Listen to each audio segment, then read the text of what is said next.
2000 হরিণ থেকে তৈরি হয় 1 কেজি কস্তুরী। মৃগ নাভি বা কস্তুরীর নাম শুনলেই মন ভেসে ওঠে এই সুগন্ধি নিয়ে নানা আলোচনায়। এর একতিল পরিমাণ পদার্থ কোনো বাড়িতে নিক্ষেপ করলে বহু বছর সেখানে তার গন্ধ থাকে। এমনকি কোনো গন্ধহীন পদার্থের 3000 ভাগের সাথে 1 ভাগ মেশালে ওই 3000 ভাগই কস্তুরীর মোহনীয় সুবাসে মৌ মৌ করে।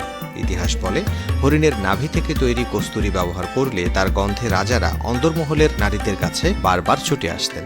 আপনি জানেন কি কিভাবে তৈরি হয় এই কস্তুরী? ঝাঁঝালো, উষ্ণ এবং তীব্র সুগন্ধিযুক্ত এক বিশেষ ধরনের জৈব পদার্থ এই প্রাণীজ সুগন্ধি কস্তুরী, যা সংগ্রহ করা হয় হরিণের নাভি থেকে। নিরিবিলি বাস করা এই মৃগ বা বিশেষ প্রজাতির লাজুক স্বভাবের পুরুষ হরিণের নাভিতে এক ধরনের কোষ জন্মায়। কস্তুরী মৃগের ওপরের মাড়ি থেকে হাতের দাঁতের মতো দুটি ছোট ছোট আকারের দাঁত বের হয়। এটি দেখেই কস্তুরী মৃগ শনাক্ত করা যায়। হরিণের 10 বছর বয়সে সুগন্ধি কোষ পরিপক্ক হলে কোষ বা গ্রন্থি থেকে মাথা খারাপ করা সুঘ্রাণ বের হয়। একসময় হরিণটির নাভি থেকে তুলে নেওয়া হয় পুরো গ্রন্থিটি, তারপর রোদে শুকানো হয়। একটি পূর্ণাঙ্গ কস্তুরী গ্রন্থির ওজন প্রায় 60 থেকে 65 গ্রাম। কস্তুরী কোষের বাইরের দিকটা এলোমেলো লোমে ঢাকা। সেই লোমগুলো ছড়িয়ে শুষ্ক কোষটিকে যখন পানিতে ভেজানো হয়, তখন পরিষ্কার কস্তুরীটি বেরিয়ে আসে। একই প্রজাতির সব হরিণের নাভিতে আবার একই পরিমাণে কস্তুরী উৎপন্ন হয় না। হরিণের বয়স এবং পরিবেশ ভেদে কস্তুরীর পরিমাণে তারতম্য হয়। কোনো কোনো হরিণের মধ্যে খুব কম পরিমাণে কস্তুরী পাওয়া যায়। দেখা গেছে 1 কেজি কস্তুরী পাওয়ার জন্য প্রায় 2000 হরিণ শিকার করতে হয়।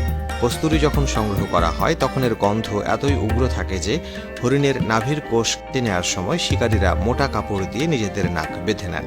অনেক সময় এই তীব্র গন্ধ সহ্য করা কঠিন হয়ে দাঁড়ায়। কারো কারো চোখ, নাক থেকে পানি ও মুখ থেকে লালা ঝরা শুরু হয়। এমনকি এর তীব্র সুগন্ধে মানুষ মারাও যায়।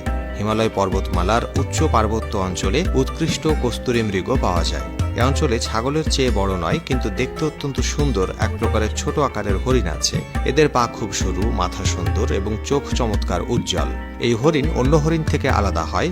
অত্যন্ত শীতল পার্বত্য পরিবেশে বাস করায় এদের লোম সরু না হয়ে অত্যন্ত মোটা ও পালকের মতো হয়। পৃথিবীর সবথেকে উঁচু পামির মালভূমির সর্বোচ্চ উপত্যকায় এই হরিণ পাওয়া যায়। মজার ব্যাপার হলো, যে হরিণের নাভিতে এটি জন্মায় সে নিজেই বুঝতে পারে না।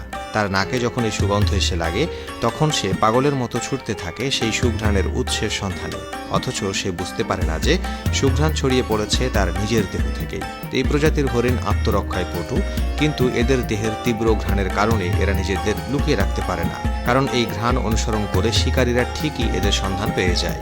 এই হরিণের নাভি থেকেই মূলত এই সুগন্ধি দ্রব্য সংগ্রহ করা হয়। এর ইংরেজি নাম মাস্ক ডিয়ার। বিভিন্ন গ্রন্থে কামরূপী, নেপালি এবং কাশ্মীরি কস্তুরীর উল্লেখ পাওয়া যায়। এই কস্তুরী বিভিন্ন প্রকার প্রসাধনী, সুগন্ধি, আয়ুর্বেদ ও ওষুধ শিল্পে ব্যাপকভাবে ব্যবহৃত হয়।